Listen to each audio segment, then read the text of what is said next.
So this is Cal Anderson Park. It's in Capitol Hill, the neighborhood in Seattle.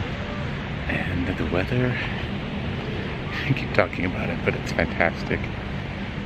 And this is a very lively park. It's a good sized park.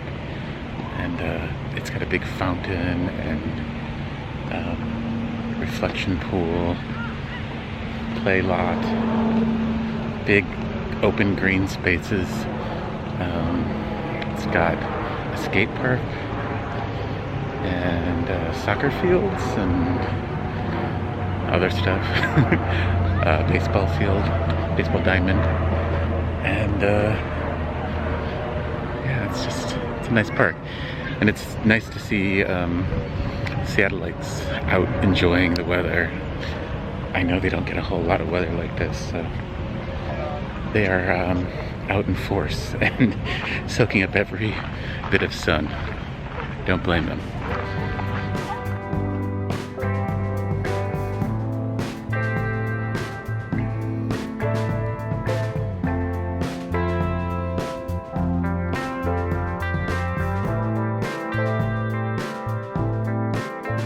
Does anybody watch The Walking Dead?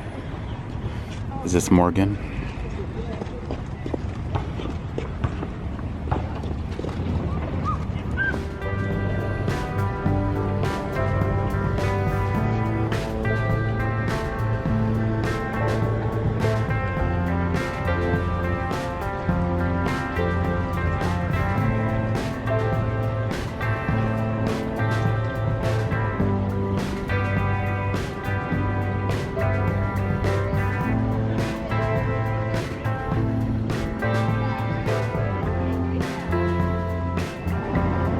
I swear Seattle has the friendliest ducks.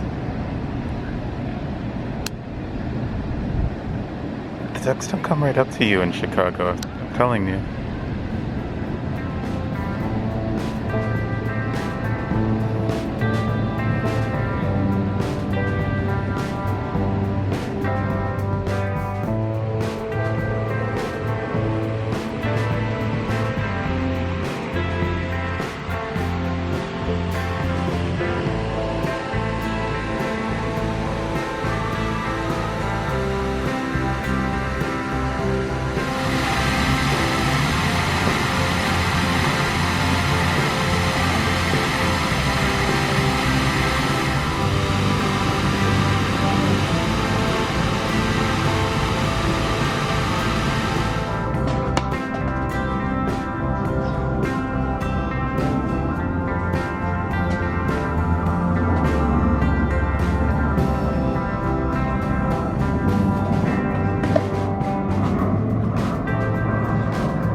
Well, I'm not sure this is the most tasteful tribute ever, but this is Kurt Cobain, who is native son of Washington. Kurt Cobain is dead, but I don't know. cool mural, but maybe a little tasteless.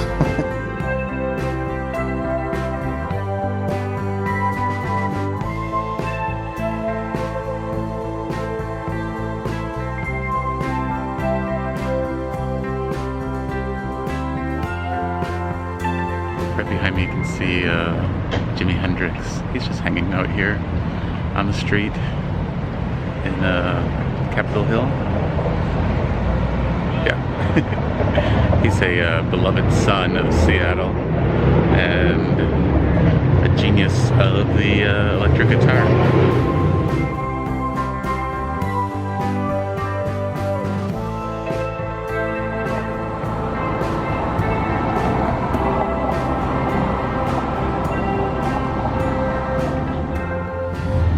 As you can see, this is the big gay neighborhood in Seattle. You can tell that by the giant rainbow crosswalks. Can't see that one, but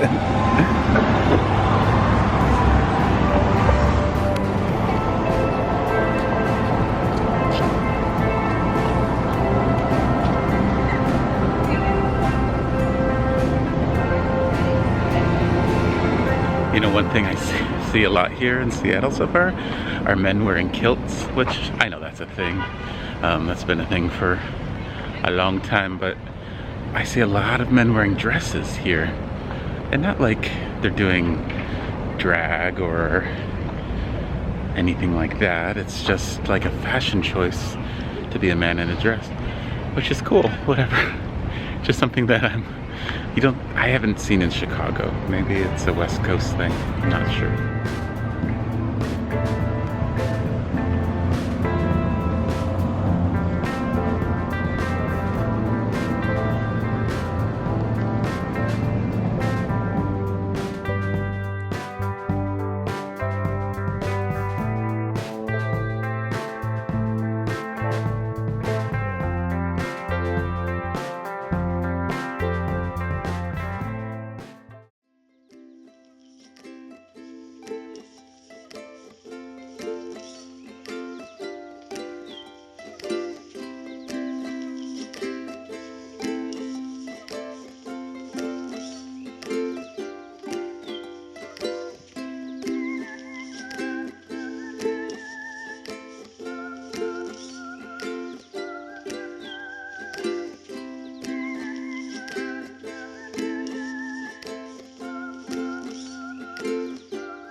I apologize for all the noise, but right up here, tucked between these giant buildings, is the tiny little Edith Masefield farmhouse.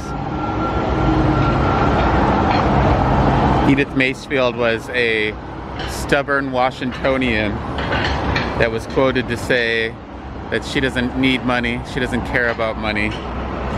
I'm misquoting her, but it was something like that. But the developer of this building tried to buy her out and she didn't want to go. Unfortunately, Edith passed away 2008, but she left the home to the superintendent of construction of these massive building developments, who she became friends with. He sold it just about a year later, but it was under the stipulation that the house would not be raised.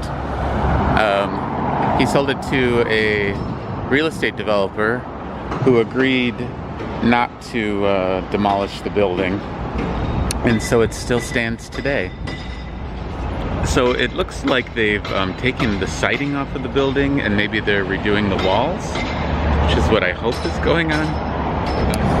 All the development around here is crazy. There's Trader Joe's, there's Ross, LA Fitness, and so on and so on. And then if there weren't enough retail shops and condos across the street, they're building a giant development.